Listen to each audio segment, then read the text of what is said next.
Unbelievable entitlement. Couple decides my rental gazebo is their personal photo shoot studio. Every August, I, 50s Fahrenheit, treat myself to a 10 to 14 day riverside rental in Ontario, Canada.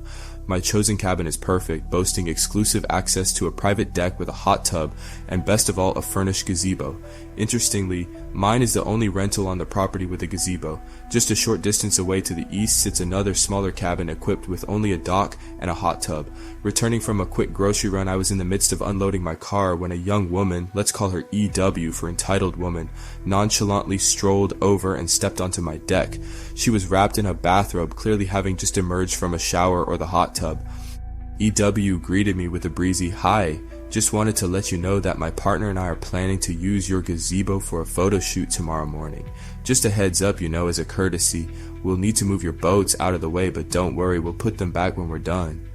Now, to clarify, this gazebo isn't just any gazebo. It's directly attached to the deck that surrounds my rental cabin. My kayaks are stored in the gazebo, especially with the unpredictable weather we've been having. Rain has been on and off all day. Crucially, I have exclusive use of this entire area. Guests from other rentals are explicitly instructed to stay out of my designated space, a point emphasized by the owners during orientation for all new arrivals. Standing at my cabin door laden with grocery bags, I was utterly speechless. The audacity of this woman, assuming she could simply commandeer the gazebo that was part of my private rental, was astounding. Undeterred by my obvious bewilderment, EW continued her barrage of questions, firing them off rapid fire with no pauses for answers. "So, are you here alone, or are you with your husband and kids?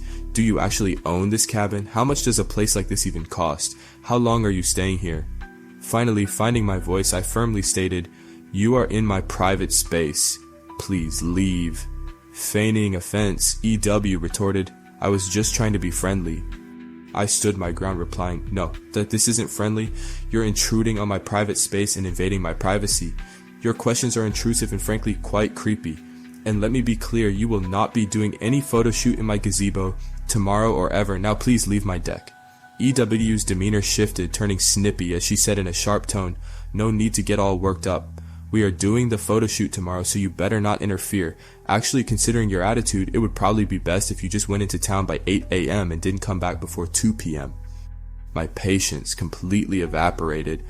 "Absolutely not," I said, my voice firm. "Get off my deck. Get out of my space. Now." In a display of childish petulance, EW stamped her foot and exclaimed, "You are being completely unreasonable. You're the only one with a gazebo. You need to share." "No, I absolutely do not," I retorted, my voice leaving no room for argument. "Leave, now." I retreated into the cabin, immediately locking the door and sending a message to the owner. Having rented here for years, I've developed a friendly relationship with them. Thankfully, the entitled couple did not show up for their planned photo shoot, and to add to the satisfaction, the owner had to personally remove them from the rental the following morning, finding them still in bed an hour past the designated checkout time. Seriously, you need to share private rental amenities? The entitlement is off the charts. If you agree, smash that like button and subscribe for more crazy entitled stories. Neighbor from hell demands grandma's will and a piece of our family heirlooms. When my amazing grandmother received a cancer diagnosis, she made the brave decision to forego treatment. Having witnessed her husband suffering through chemotherapy, radiation, and surgery, she was resolute in not wanting to endure the same ordeal. Her family rallied around her decision, offering unwavering support. In the year that followed, Grandma lovingly began gifting her cherished possessions to family and friends. She created a heartwarming system, encouraging us to write our names on items we desired, allowing us to claim what held meaning for us. There were, of course, some non-negotiables. Certain items were designated family heirlooms, destined for specific family members like my aunt and her children, or my father and his. These special items were clearly understood by everyone, and their future custodians were decided before she passed. Tragedy struck when my father, who had inherited Grandma's house, passed away unexpectedly and suddenly just 2 weeks later. The house then fell to me, making me the inheritor in a whirlwind of grief. It was shortly after this that our next-door neighbor, whom we'll call Todd, began making increasingly unwelcome appearances. He was visibly agitated, repeatedly expressing his outrage that he and his children, a 21-year-old daughter and 19-year-old son, had not been invited to Grandma's funeral.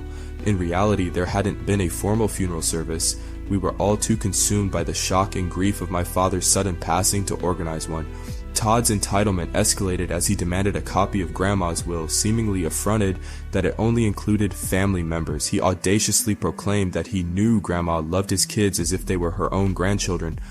This was a blatant fabrication. Grandma had often complained about their constant intrusions, their habit of pilfering her water to fill their pool, and their inappropriate insistence on calling her Grandma. Adding insult to injury, he then had the nerve to ask if he could bring his children over to rummage through the house, hoping to find items they'd like as keepsakes to remember her by. Honestly, the audacity was staggering. My grandmother had been gone for a mere 4 weeks, and my father just 2 weeks. I was still reeling from the double blow of these losses. I initially tried to be polite, despite finding his behavior incredibly insensitive and rude. I offered to let his children look through boxes of items I had already packed for donation, thinking it was a somewhat reasonable compromise. However, this gesture was met with utter offense and mortification. He declared that his daughter and son had set their hearts on specific family heirlooms.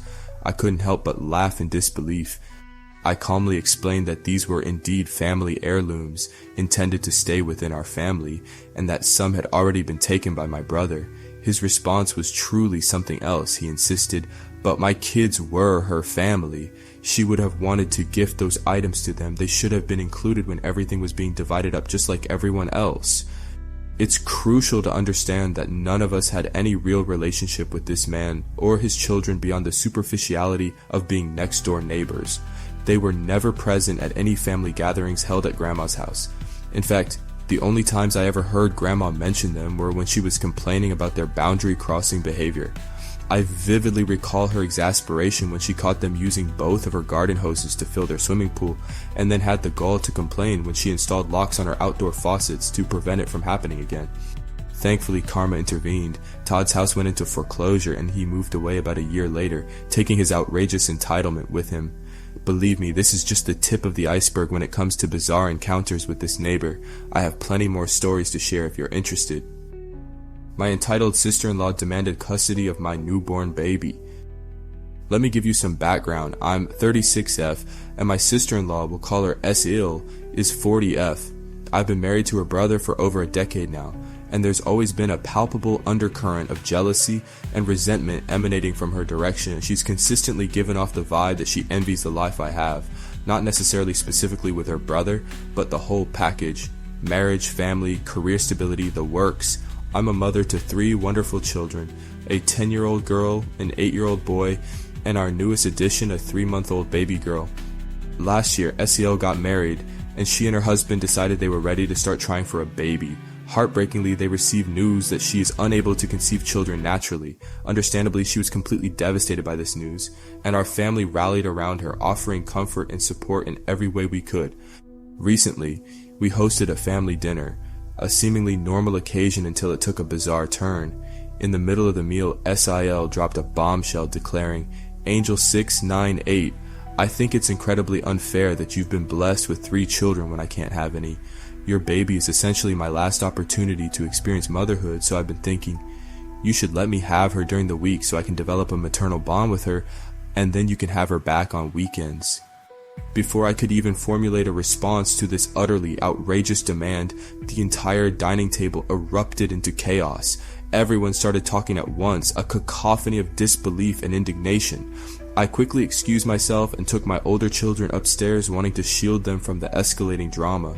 When I returned to the dining room, her husband was in the midst of confronting her, demanding to know what on earth was wrong with her, and how she could even conceive of asking such a thing. She was attempting to justify her delusional proposition when I finally intervened and told them both that it was time for them to leave.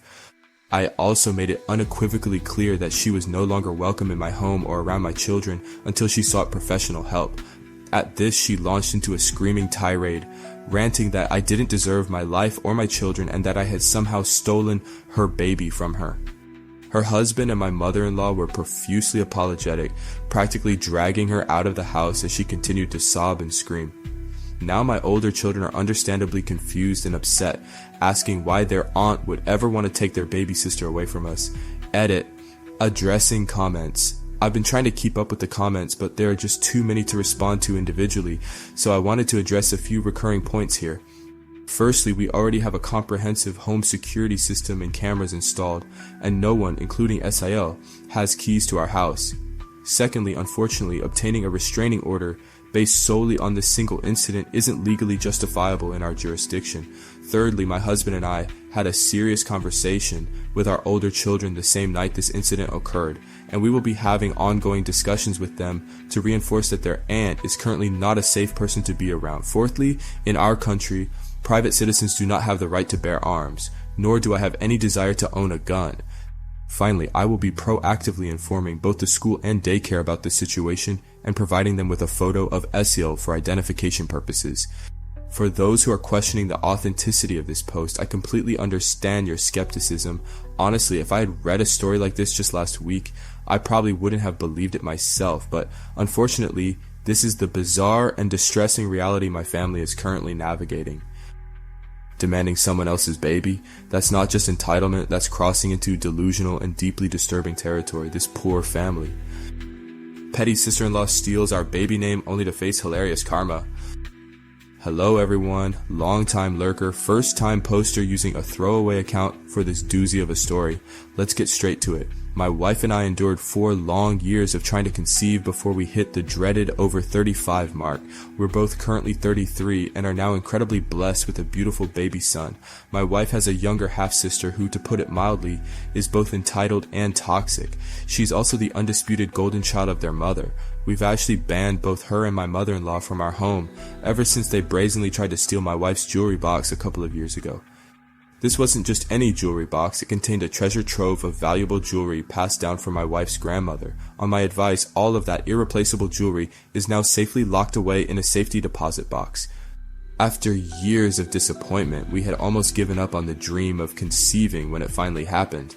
We were pregnant. We were absolutely ecstatic. Once we learned we were expecting a boy, we excitedly started brainstorming names. I suggested the name of my Scottish grandfather, and my wife immediately fell in love with it. It was perfect. We made the mistake, however, of sharing our chosen name on social media, predictably embodying every negative stereotype imaginable. My sister-in-law was also pregnant, and several months ahead of my wife. She was also expecting a boy. In an act of unbelievable audacity, she decided to claim my grandfather's name for her own son. And not just the first name, but the middle name as well. We called her furious to confront her about her blatant name theft. She smugly informed us that there was absolutely nothing we could do about it, and in a way she was right. Legally, you can't copyright a baby name. We realized that she was deliberately trying to provoke drama, exactly what she thrived on. She clearly thought that by snatching the name, she would somehow prevent us from using it. I actually laughed and told her that while her behavior was incredibly low and underhanded, we were sticking with our chosen name. She could copy us or not, we weren't backing down. Then out of the blue, my sister-in-law's baby daddy called me, accusing me of being an unreasonable jerk for still wanting to use the name after SIL had claimed it. I corrected him, stating that she hadn't claimed anything. Since no one can actually own a name, neither could they. Before abruptly ending the call, he threatened me, saying I'd regret it if we didn't change the name. He hung up before I could even respond, leaving me completely bewildered by his bizarre aggression. Months passed, and my sister-in-law gave birth to a healthy baby boy, whom she, of course, named after my grandfather. We deliberately didn't go to the hospital for the birth, partly due to the pandemic at the time, and honestly because we simply had no desire to be there. Sister-in-law called us, expecting congratulations. Instead, we told her point blank that we simply didn't care.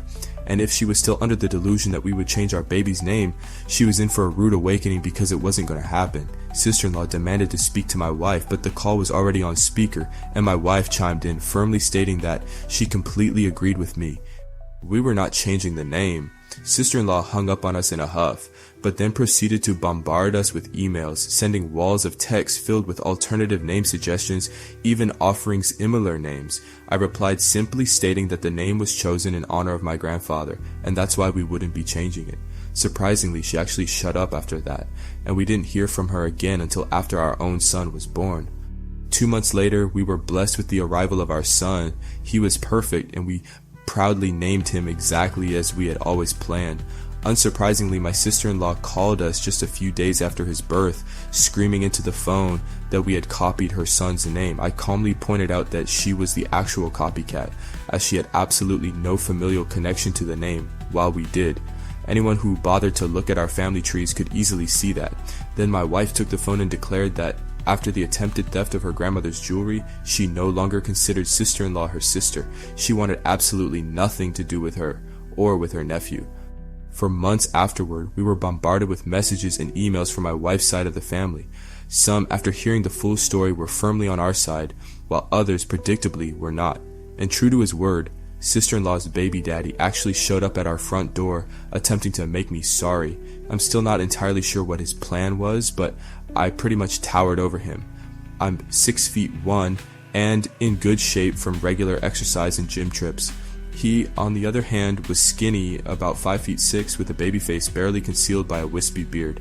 I simply stated that my house was equipped with cameras and told him to get off my property and never return. He just yelled a few obscenities at me and sped off in his beat-up car. Sister-in-law and my mother-in-law then called us from a different number, yelling at me for apparently making sister-in-law's baby daddy feel emasculated. I hadn't even threatened the guy, I just told him to leave. I retorted that if he didn't want to feel emasculated, he shouldn't have come knocking on my door with threats. Then they astonishingly tried to bring up the baby name issue again, demanding we change our son's name because he's so young. There's still plenty of time to do it. We firmly held our ground, telling them they were delusional if they still thought they were in the right after deliberately copying our name to spite us. I pointed out that sister-in-law hadn't even named her son out of love but purely out of spite, trying to hurt my wife for no reason. Then, my wife unleashed years of pent-up frustration, calling them both out on the way she had always been treated growing up, highlighting their constant entitlement and declaring how relieved she was to finally distance herself from them. She stated she wanted nothing from them and they would receive nothing from us. This left sister-in-law sobbing hysterically, and my mother-in-law called me a royal bastard before slamming down the phone. That was radio silence again for a while, until sister-in-law called us sometime later, this time in a bitter tone to tell us we had won. She and her baby daddy had gotten into a massive fight, and he had left her. Apparently he was furious that sister-in-law hadn't even allowed him to give their son a middle name from his side of the family. He declared he was sick of her nonsense and wanted their son named after him, not after some random stranger he wasn't even related to. Sister-in-law finally caved, and they had their son's birth certificate reissued with a completely new name. This sister-in-law claimed cost her around $500. She then had the audacity to demand that we at least compensate her for the name change, plus an additional $100 for emotional damage, because now she'd have to get used to calling her son by a different name. We simply laughed and pointed out that none of this would have happened if she hadn't stolen our baby name in the first place, and we owed her absolutely nothing. Since then, we've maintained complete no contact with sister-in-law and mother-in-law. However, my father-in-law, who is a genuinely kind man and divorced from mother-in-law for obvious reasons, visits often and adores his grandson. From what he and other relatives have told us, the situation between sister-in-law and her baby daddy was incredibly turbulent, but honestly we don't care. Not our monkeys, not our circus. Demanding compensation for changing a stolen baby name? Is this peak entitlement, or can it get worse? What's the most ridiculous demand you've ever heard of? Entitled friends tried to hijack our elopement, ruin their own wedding instead. My husband, Mike, 35 million, and I, 38 million, have been together for 12 wonderful years and married for 3. We're the definition of a low-key couple, complete nerds who adore nature and actively avoid anything flashy or dramatic. When the pandemic was still in full swing and travel restrictions were easing slightly, we decided to seize the opportunity and elope to Gibraltar. The pandemic was honestly the perfect excuse to have the intimate, no-fuss wedding we'd always dreamed of without any pressure to invite anyone. However, things took a turn when we shared our elopement plans with our friends Di, 45 degrees Fahrenheit, and Anne, 60 degrees Fahrenheit, a lesbian couple. They immediately declared that we were going to have a double wedding and without a moment's hesitation started trying to take over every aspect of our carefully laid plans. They envisioned some over-the-top, expensive extravaganza, the exact opposite of what we wanted. This is the saga of how Di and Anne's entitlement nearly derailed our wedding, but ultimately, they only managed to sabotage their own experience. 1. Transportation troubles. Initially, we proposed renting a car together and splitting the cost 4 ways, with Mike and Di sharing the driving duties. However, just a month before the wedding, Di and Anne announced that they'd found a cheaper alternative, taking the train, actually 6 trains across 3 countries. I immediately vetoed this idea, and to our shock, we discovered that Dai didn't even possess a driver's license and had been driving illegally for years. Mike generously offered to handle all the driving if they still wanted to split the rental car costs. They declined, deeming it too expensive, and stubbornly stuck with their train plan. Predictably, their train journey was an absolute nightmare.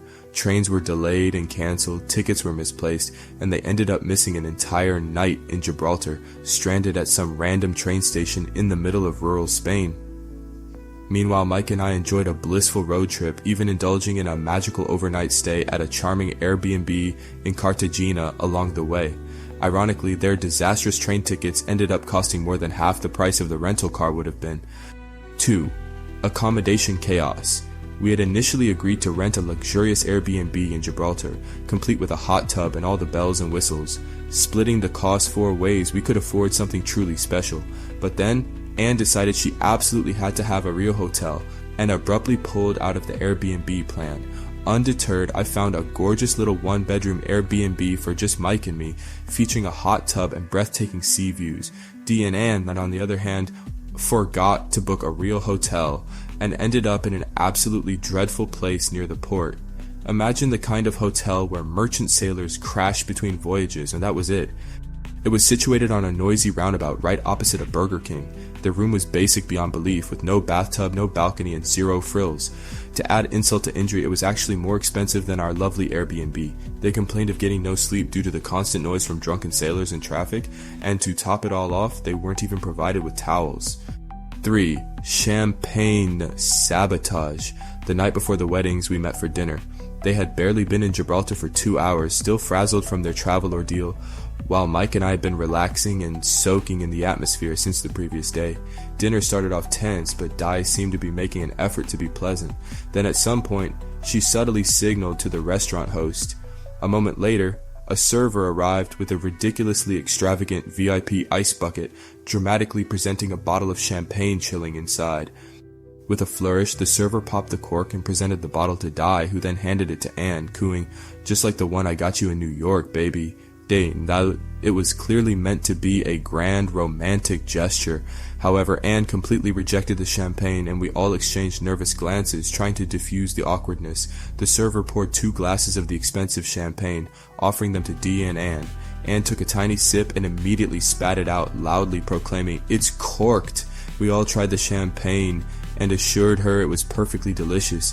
Mike and I aren't big drinkers, but we know what champagne should taste like.